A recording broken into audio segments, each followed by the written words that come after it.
He and his friend Ernie Thomas, who had been born at Alpine during the few years of his life, brought big blue-green slag chunks from around the ruined kiln, chunks of mica from the abandoned mica mine, and special rocks from all over the island and lake shore to put up a fireplace and chimney, monumental as the pyramid at Alpine, on the bare rock on the top of the island.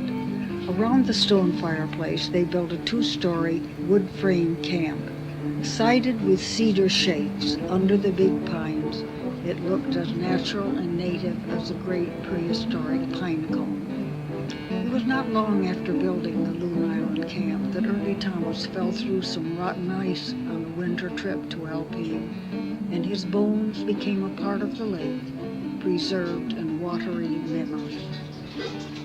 By the time a big bell from an old railroad engine was mounted on the ridge of the camp to call the fishermen off the lake, there were 3 generations of us summering on Loon Island. My sister Delight was the first of us children, then Brother Herb, then myself, and then Valerie, one of us about every 4 years. The rock bass and the sunfish which my grandfather had put into the lake for the kids multiplied and began to crowd out the smallmouth bass and walleyes. My grandparents themselves were crowded out of camp by us kids, and so they built a cottage for themselves on the lee of the island, closer to the ice house and combination pump house, shop and generating plant which my grandfather had already built on the west shore. In the bay behind the island he had built the boathouse, first conceived the day he landed on Turtle Island, with a roof deck, a railing, and flagpole, as well as round portholes, all of which made it look like a houseboat about to cruise off to another bay or to a lake without a name, full of trout no one had ever seen. In later years, my grandfather converted the ice house to sleeping quarters and put up a cedar guest cabin on the east shore, as well as a cedar gazebo on the west for viewing sunsets. My grandfather had been a telegrapher, a foreman, a truck dealer, a garage owner, a druggist, a gardener, a baker, a mechanic, a carpenter, a plumber, an electrician, a woodcutter, a hunter, a fisherman, and captain of his own civilization. But because he took my father's good advice and invested in North Country oil distribution when cars were still driving away the horses, he was able to retire around the age of 55 and to concentrate mostly on his fishing. But by the time my grandfather was into his 70s, the wall-eyed pike population had dwindled to the point that I myself never caught any and seldom even saw one that wasn't with my grandfather.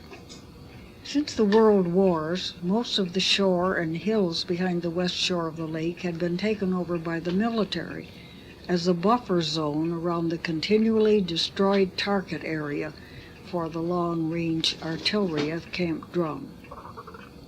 Sometimes we thought that the fish were put off from feeding or spawning by the constant unnatural thunder of that bombardment, which became a white noise during the summer, unnoticed until a particularly heavy impact rumbled through the ground rock, shook the glass in our windows, and set up a resonant note on the bell atop Loon Island.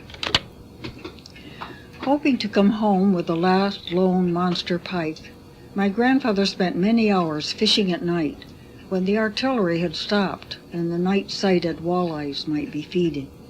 Though it was dimming age and cataracts that made them seem so, my grandfather's eyes grew to resemble the moon eyes of the pike. He had already learned to fish and to walk the island at night, mostly by feel. One night during August of his 80th year, my grandfather connected with the grandfather of the wall-eyed pike. It was nothing but the fish of his lifetime. For most of an hour, the fish moved in a slow circle on the bottom, and shaking his head, telegraphed his will up the line to my grandfather, who pumped back on his rod but didn't dare to reel the line tighter. Finally, the walleye let itself be slowly drawn to the surface. As I, who was asleep at the time, imagined it, the walleye was as large as my grandfather's leg, with a deep white belly and eyes like moons. By moonlight, I see my grandfather thrust his small net under the big pike. Groping with the net, he feels the size of the fish, feels that it will never fit into the net. He looks up into the moon as if to get more light into his eyes, which would help him see the fish, and the walleye feels my grandfather's net under it. It thrashes once and breaks off. It sinks back into the darkness. A cloud passes in front of the moon, a ruffling chill over the surface of the lake and of my body in sleep. The next day my big sister Delight told me about the fish which had been lost as I slept. My grandfather himself never spoke to me about it, but something wordless happened between us, which let me know that the pursuit of that fish, or of whatever it represented, was being passed on to me as surely as if it had been written in a will.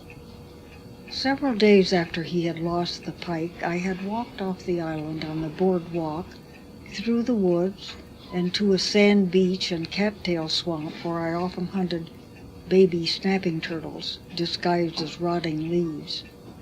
Among the driftwood fragments and floating empty snail shells in the water lapping at the beach, I found my grandfather's pipe. It must have fallen out of his pocket during the struggle with the walleye. I was startled to see his pipe there, as if it had been one of his bones. I picked it up and ran back to the island with it. I found my grandfather sitting on the porch of his cottage. I gave him the pipe. He looked at it, then at me, with the pearls that were his eyes. I wanted him to fill and light the pipe, but he only closed it in his hand and stared at me. Closing the pipe in his fist, he made of it a symbol for my responsibility from that moment to bring back the hopelessly lost. I was frightened by the sudden weight of this burden, and quickly left him there without either of us having said a word. That fall my grandfather closed camp by himself after the rest of us had left. He hauled the boats out of the water and carried the outboard motors to the pump house, and then he went to Florida where he and my grandmother had a trailer, and he never came back again.